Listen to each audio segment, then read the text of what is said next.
आग। हम सब इसे रोज देखते हैं। ये हमें गर्मी देती है, रोशनी देती है। हमारा खाना भी इसी से पकता है। पर कभी सोचा है कि जब एक माचिस की तीली जलती है तो उस छोटी सी लौ के अंदर असल में क्या हो रहा होता है? ये कोई जादू नहीं है, बल्कि इसके पीछे है शुद्ध विज्ञान। तो चलिए इस प्रक्रिया को थोड़ा और करीब से देखते हैं। यहाँ पर मैग्नीशियम का एक पतला सा तार जल रहा है। जरा देखिए कितनी तेज रोशनी और गर्मी पैदा हो रही है। ये दहन का यानी जलने की प्रक्रिया का एक बहुत ही जबरदस्त उदाहरण है। और यही वो रासायनिक प्रक्रिया है जिसे हम आज समझने वाले हैं। तो सवाल यही है, जब कोई चीज जलती है तो असल में होता क्या है? चाहे वो मोमबत्ती की लौ हो, जलती हुई लकड़ी हो, या फिर हमारे गैस स्टोव की वो नीली नीली ज्वाला, इन सब के पीछे ना एक ही साइंटिफिक प्रिंसिपल काम कर रहा है। तो आइए आज इसी रहस्य से पर्दा उठाते हैं। तो सबसे पहले बिल्कुल बेसिक से शुरू करते हैं। जलने की इस पूरी प्रक्रिया का एक वैज्ञानिक नाम है, और हाँ, इसके कुछ पक्के नियम भी हैं। तो दहन या कंबस्शन है क्या? ये एक केमिकल प्रोसेस है। मतलब जब कोई पदार्थ, जिसे हम फ्यूल या ईंधन कहते हैं, जैसे कि लकड़ी, कोयला या हमारे घर की एलपीजी गैस, जब ये हवा में मौजूद ऑक्सीजन के साथ रिएक्ट करता है तो गर्मी पैदा होती है। और हाँ, कभी-कभी जैसा हमने मैग्नीशियम के साथ देखा, ये रोशनी भी पैदा करता है। कभी ज्वाला यानी फ्लेम के रूप में, तो कभी बस एक चमक के रूप में। इसको समझने का सबसे अच्छा तरीका है फायर ट्रायंगल या अग्नि त्रिकोण। आग जलाने और उसे जलाए रखने के लिए तीन चीजों का एक साथ होना बहुत जरूरी है: फ्यूल, हवा यानी ऑक्सीजन, और गर्मी। जरा सोचिए, जब हम मोमबत्ती को फूंक मारकर बुझाते हैं तो हम क्या करते हैं? हम असल में गर्मी को उस जगह से हटा देते हैं। अगर इन तीनों में से एक भी चीज हटा दी तो बस खेल खत्म, आग बुझ जाएगी।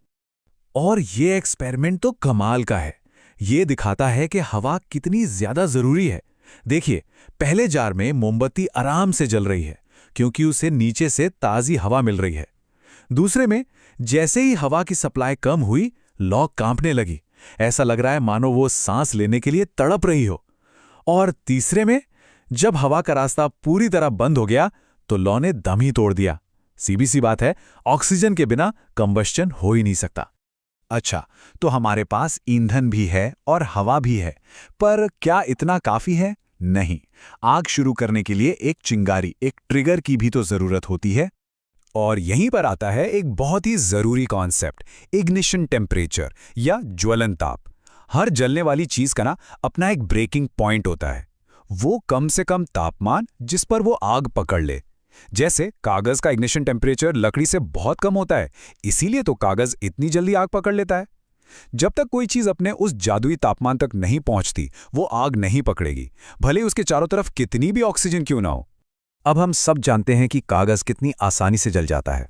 इसका इग्निशन टेम्परेचर होता है करीब 233 डिग्री सेल्सियस। लेकिन क्या होगा अगर हम इस पूरी प्रक्रिया में एक छोटा सा ट्विस्ट ले आएं?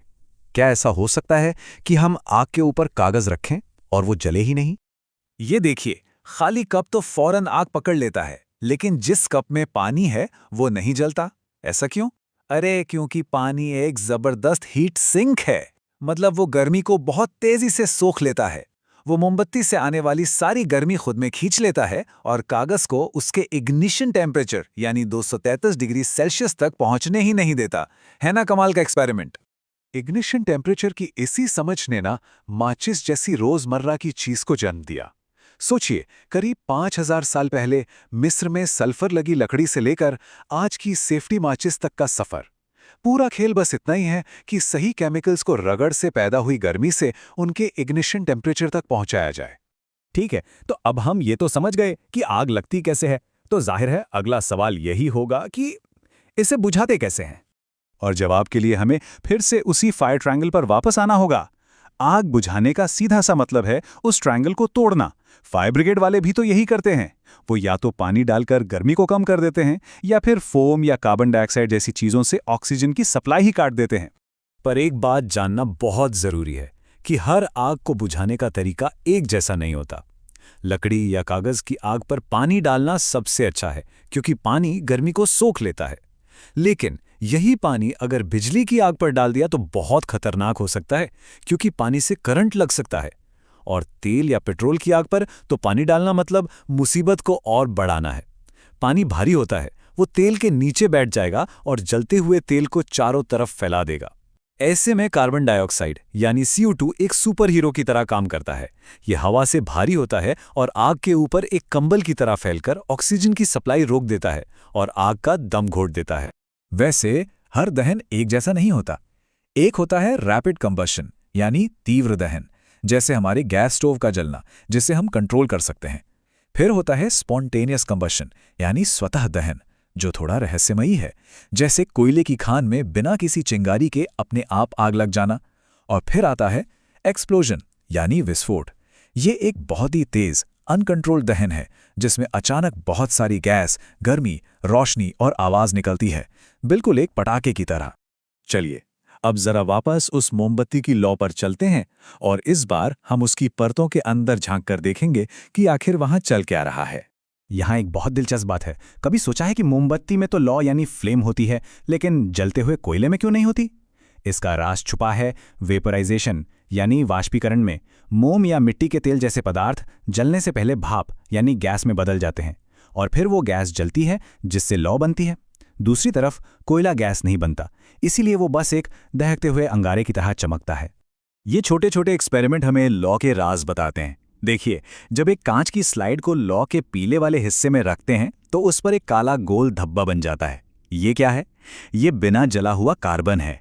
और जब एक तांबे के तार को लौ के सबसे बाहरी हिस्से में डालते हैं तो वो एकदम लाल गर्म हो जाता है। इससे पता चलता है कि ये वाला हिस्सा बहुत ज्यादा गर्म है।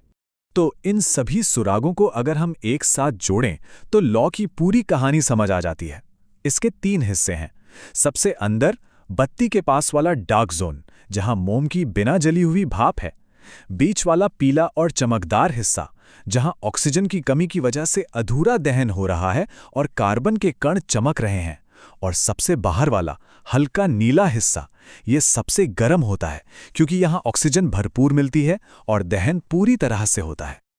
अच्छा, अब एक अकेली लौ से थोड़ा आगे बढ़ते हैं और उस बड़ी तस्वीर को देखते हैं, यानी वो फ्यूल्स जिनका इस्तेमाल हम अपनी रोजमर्रा की जिंदगी में करते हैं और उनका हमारे ग्रह पर क्या असर पड़ रहा है। हर फ्यूल की अपनी एक ताकत होती है। इसे फ्यूल एफिशिएंसी कहते हैं। इसको मापने का तरीका है कैलोफिलिक वैल्यू।